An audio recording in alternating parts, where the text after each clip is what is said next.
আসন্ন ত্রয়োদশ জাতীয় সংসদ নির্বাচনে মনোনয়নপত্র যাচাই বাছাই শেষ হয়েছে আজ।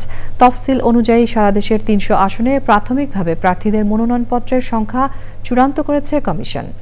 প্রাথমিক বাছাইয়ে বিএনপি, জামায়াত, জাতীয় পার্টি, সিপিবি ও স্বতন্ত্রসহ ৭ শতাধিক প্রার্থীর মনোনয়নপত্র বাতিল ও স্থগিত করা হয়েছে।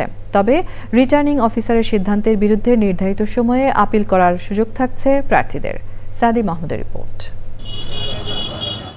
২৯ ডিসেম্বর পর্যন্ত সারা দেশের ৩০০ নির্বাচনী আসনে ২৫৬৮টি মনোনয়নপত্র দাখিল করা হয়েছিল।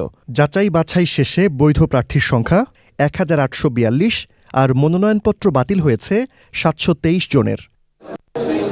মনোনয়নপত্র যাচাই বাছাইয়ে বেশি বাদ পড়েছেন স্বতন্ত্র প্রার্থীরা। নির্বাচনী এলাকার ১% ভোটারের সমর্থনসূচক স্বাক্ষরের সমস্যা থাকার কারণে বাদ পড়েছেন তারা।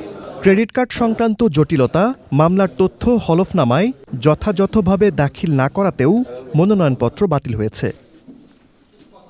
ঢাকা ৯-এর আলোচিত স্বতন্ত্র প্রার্থী ও এনসিপির সাবেক নেত্রী তাসনিম জারার মনোনয়ন যাচাই বাছাইয়ের প্রথম দিনই বাতিল করেছেন রিটার্নিং কর্মকর্তা।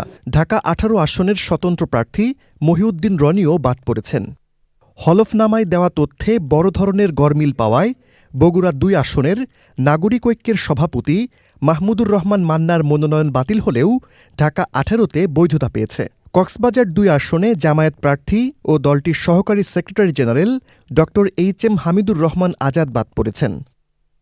খেলাফি ঋণের কারণে যশোর ৪ আসনে বিএনপি মনোনীত প্রার্থী টি.এস. আইয়ুবের মনোনয়নপত্র টেকেনি। কুড়িগ্রাম ৩ আসনে জামায়াতের প্রার্থী মাহবুব আলম সালেহির মনোনয়ন স্থগিত হয়েছে। এনডিএফ জোটের সভাপতি ও জাতীয় পার্টির একাংশের চেয়ারম্যান আনিসুল ইসলাম মাহমুদ ও এক্সিকিউটিভ চেয়ারম্যান মুজিবুল হক চুন্নু সহ জাতীয় পার্টির বেশ কয়েকজন প্রার্থীর মনোনয়নপত্র বাছাই পর্ব পার করতে পারেনি। কুমিল্লা ৫ আসনে সিপিবির কেন্দ্রীয় সাধারণ সম্পাদক আবদুল্লাহ আল কাফির মনোনয়নপত্রও বাতিল হয়েছে।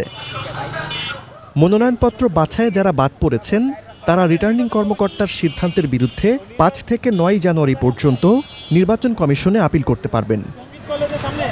সাদি মাহমুদ, চ্যানেল আই, ঢাকা।